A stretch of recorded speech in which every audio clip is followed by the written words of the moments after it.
Hi hello everyone. అందరూ ఎలా ఉన్నారు? నేనైతే కొంచెం హ్యాపీగానే ఉన్నాను. హ్యాపీగా ఎందుకున్నానో తర్వాత చెప్తా. కాకపోతే నేను ఇప్పుడు మీతో షేర్ చేసుకునే విషయం అయితే హ్యాపీగా ఉండేది కాదు. అంటే నా పర్సనల్ స్పేస్లో నేను కొద్దిగా హ్యాపీగా ఉన్నా. బట్ మీతో చెప్పాలనుకున్న విషయం గురించి అయితే నాకు చాలా బాధగానే ఉంది. రీసెంట్గా జరిగిన గంధం వైష్ణవి హత్య గురించి మాట్లాడాలనుకుంటున్నా. అంటే నేనేం రిపోర్టర్ని కాదు ఇన్వెస్టిగేట్ చేయడానికి. బట్ నాకు తెలిసిన సోర్సెస్ ప్రకారం అమ్మాయి గురించి నాకు ఏం తెలియదు. అంటే మామూలుగా నేను యూట్యూబ్ ఇంతకుముందు అసలు యూట్యూబ్ ఏదన్నా చూడడానికి ఇట్లా షార్ట్స్ చూడడానికి అలా చూసేదాన్ని. ఎక్కువగా ఇన్స్టాగ్రామ్లో యాక్టివ్గా ఉండేదాన్ని. ఇంకా అదేదో ఇన్స్టాగ్రామ్లో ఉండే బదులు యూట్యూబ్లో ఉంటే కొద్దిగా యూసేజ్ అన్న అవుతుంది ఇక తర్వాత పిల్లలకు ఫ్యూచర్లో అని చెప్పేసి యూట్యూబ్కి వచ్చిన. అప్పుడే నేను కొద్దిగా ఇన్షాట్ యాప్ యూస్ చేయడం అలా చేయడం చేస్తున్నాను. మామూలుగా నాకు ఎక్కువ ఇష్టం యూట్యూబ్లో అంటే నిహా సిస్టర్స్ అని ఉంటారు. వాళ్ళు చాలా బాగా చేస్తారు, డాలీ నిహా అని. అంటే రియలిస్టిక్గా ఉంటుంది. అయితే ఇప్పుడు నేను వైష్ణవి గురించి ఎందుకు మాట్లాడాలనుకుంటున్నానంటే ఏదో ఇది వైరల్ అవుతుందని కాదు, మామూలుగా నా పాయింట్ ఆఫ్ వ్యూలో నాకు అర్థమైంది ఒక విషయం మీతో చెప్పాలనుకుంటున్నాను. నాకు నైట్ కొద్దిగా హెల్త్ ఇష్యూ ఉండి నిద్ర రాలేదు. అయితే మామూలుగా చుట్టుపక్కల వాళ్ళు ఏమంటున్నారంటే 15 మంది అన్నలు ఉన్నారు, 14 మంది అన్నలు ఉన్నారు, ఆమె లవ్ మ్యారేజ్ చేసుకుంది అందుకే చచ్చిపోయింది, అందుకే ఇంట్లో చెప్పినట్టు వినాలి అది ఇది అని మాట్లాడారు. ఒక్క విషయం చెప్తున్నా, ఏ మ్యారేజ్ చేసుకున్నా ఫస్ట్ భర్త మంచివాడైతే ఆటోమేటిక్గా బాగుంటారు.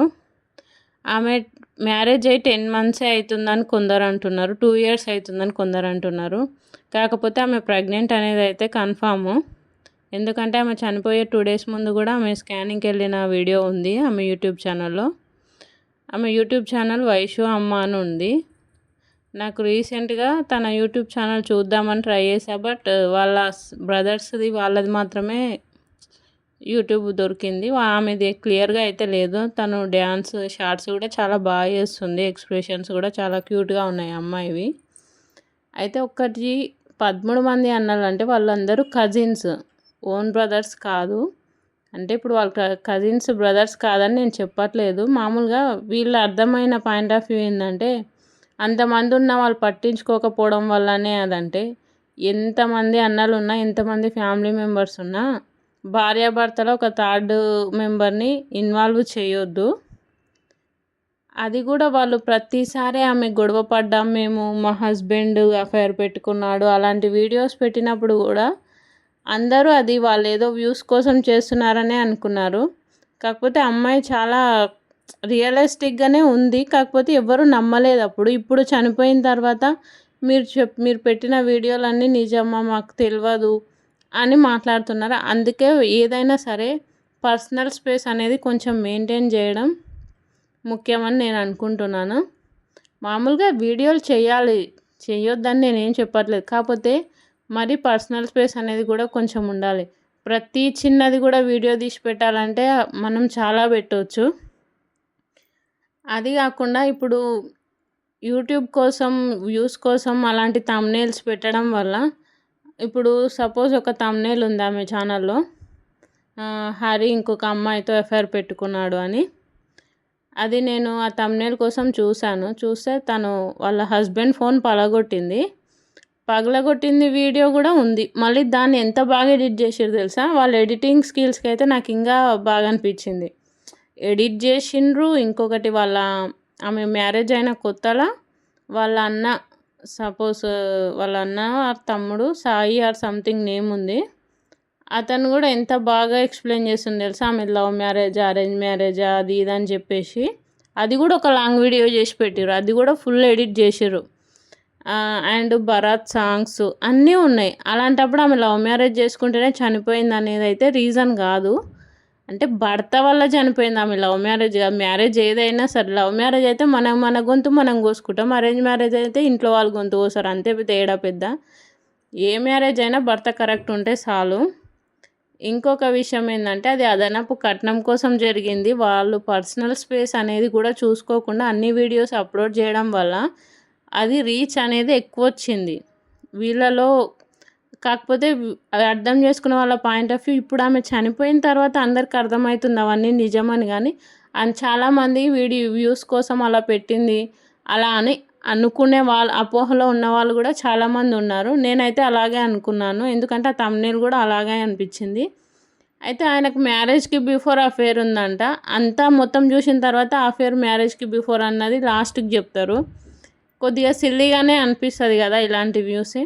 ఆమె హోలీ ఆడిన వీడియో అన్ని హస్బెండ్స్తో అంత మంచిగా వీడియోస్ ఉన్నాయి, షార్ట్స్ ఉన్నాయి. ఆమె డ్యాన్స్ కూడా చాలా బాగా చేస్తుంది, అంతా బాగున్నాయి. అలాంటప్పుడు ఏదో చిన్న చిన్న ఇష్యూస్కి కూడా వీడియోస్ తీసి దాన్ని ఇప్పుడు మామూలుగా ఇద్దరేమనే కాదు, ఎవరైనా సరే గొడవ పడ్డప్పుడు ఒక థర్డ్ పర్సన్కి తెలిస్తేనే కొంచెం అనీజీగా ఫీల్ అవుతాం. అలాంటిది ప్రతిదీ పబ్లిక్లోనే అంటే ఎవరికైనా కోపం వస్తుంది.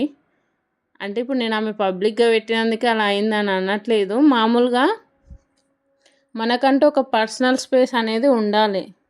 ఇప్పుడు సరే వాళ్ళిద్దరూ ప్రేమించి పెళ్లి చేసుకున్నారని కొందరు అంటారు. లేదు తనను ఇచ్చి పెళ్లి చేయకపోతే చనిపోతా అని పాయిజన్ తాగుతా అని చెప్పినందుకే వైషు వాళ్ళ అమ్మ నాన్న బలవంతంగా ఆమెను ఒప్పించి పెళ్లి చేసిర్రని కొందరు అంటున్నారు.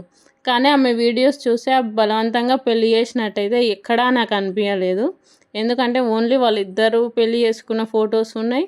అండ్ వాళ్ళు బరాత్లో డ్యాన్స్ చేసిన విధానం చూసి ఎవరు అది బలవంతపు మ్యారేజ్ అనుకోరు.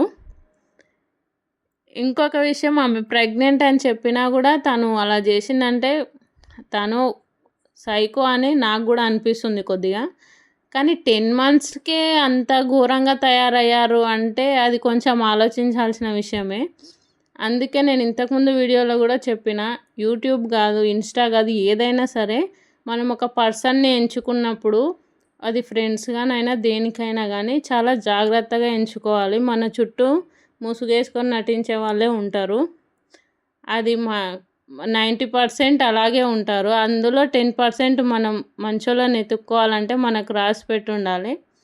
అలా ఆమెకు అదృష్టం లేనట్టుంది, అందుకే అలా జరిగింది.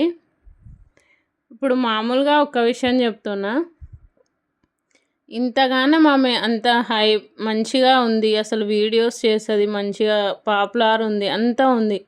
ఫస్ట్ ఆఫ్ ఆల్ వాళ్ళ పెళ్లి ఫొటోస్ చూసినప్పుడు నేను కూడా అనుకున్నా, అంటే ఇదేం బాడీ షేమింగ్ కలర్ షేమింగ్ కాదు, ఏందబ్బా ఈమె వీని వేసుకుంది అన్న ఆ థాట్ అయితే చాలామందికి వస్తుంది, నాకైతే వచ్చింది. మరి ఆమె ఏం చూసి అంటే కలర్ అని కాదు, ఆమె క్యారెక్టర్ చూసి ఇష్టపడిందేమో అనుకున్నా. బట్ ఇప్పుడు క్యారెక్టర్ కూడా లేదు.